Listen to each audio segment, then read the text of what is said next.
Vacuum dewatering process. What do you mean by vacuum dewatering? Vacuum dewatering is a process which absorbs and removes surplus water from the concrete surface. ये vacuum dewatering एक process है, वो absorb करके surface water को बाहर निकालते हैं. That process through some mechanism, that process is called vacuum dewatering.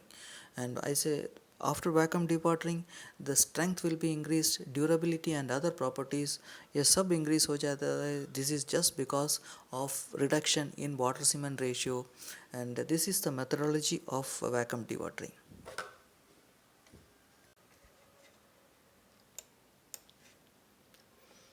What is the methodology of what vacuum dewatering? उसका methodology क्या क्या है? What are the equipments to be used? पहले हम क्या क्या equipments use करेंगे उसके बारे में discuss करेंगे. First is vacuum dewatering pump is the main item required, equipment required for vacuum dewatering. एक 5 HP का pump है. और नेक्स्ट इज स्क्रीड वाइब्रेटर, ये एक मस्ट है. ये इस फॉर्म वाइब्रेटर, सरफेस वाइब्रेटर बोलते हैं, स्क्रीड वाइब्रेटर है. ये इससे वाइब्रेट करना पड़ेगा आपको जरूर लेवल मेंटेन करने के लिए. Next is floater cum trowel है, पावर ट्रवल बोलते हैं. After dewatering, vacuum dewatering, the surface has to be trowelled using a power trowel. एक टिपिकल सेक्शन शो किया हुआ है. ये एक टिपिकल आरसीसी स्लैब का सेक्शन है, फ्लोर का. और ये कास्टिंग के जस्ट बाद का सेक्शन है, और just before starting dewatering, vacuum dewatering करने से जस्ट पहले कंक्रीट का जो शेप है ऐसे होता है. इसमें जो टॉप का पोर्शन है it is soft just because of fine aggregate, segregation हुआ था.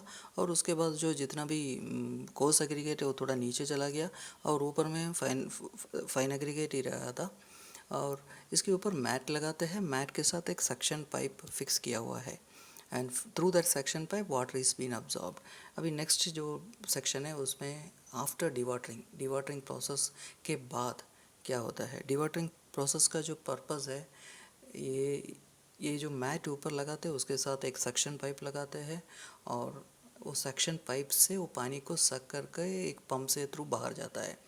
और इसके लिए 80% वैक्यूम प्रेशर ऊपर से क्रिएट करते हैं.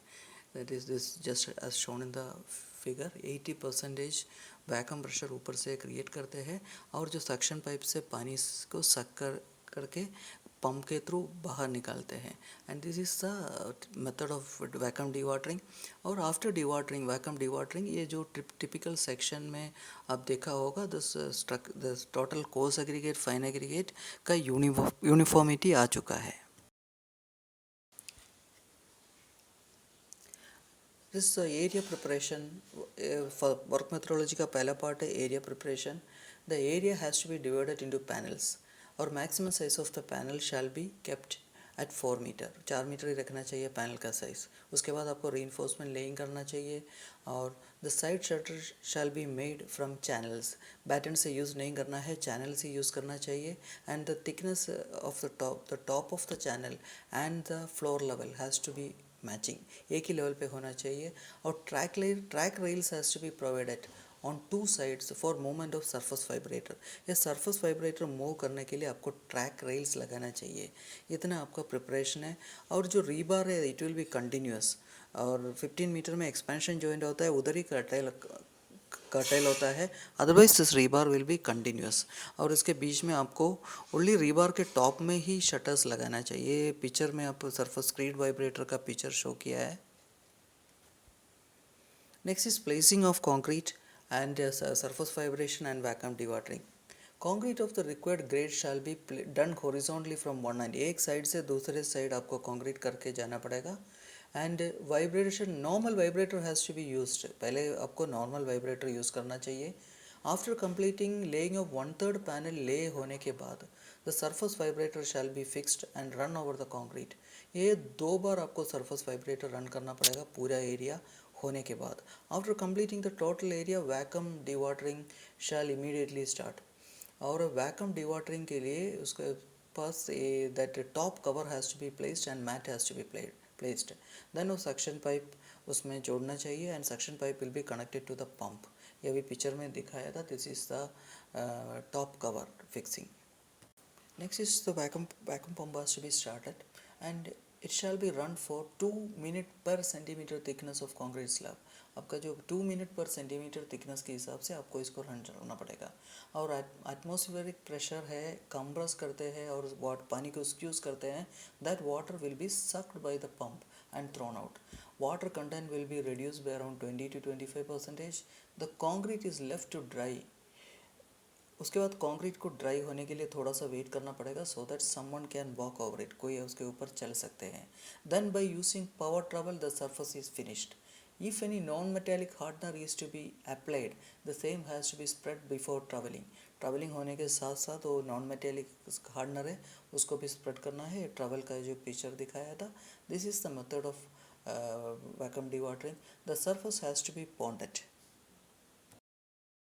What are the advantages and disadvantages of vacuum dewatering? उसका क्या क्या advantages है? Reduction in water cement ratio gives quick setting and high strength. Compressive strength and surface hardness will be increased.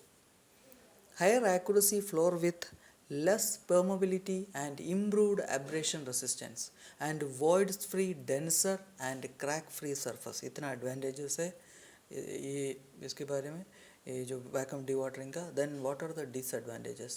अभी cost is comparatively high, need equipments and skilled manpower, cement content has to be kept higher due to some absorption losses.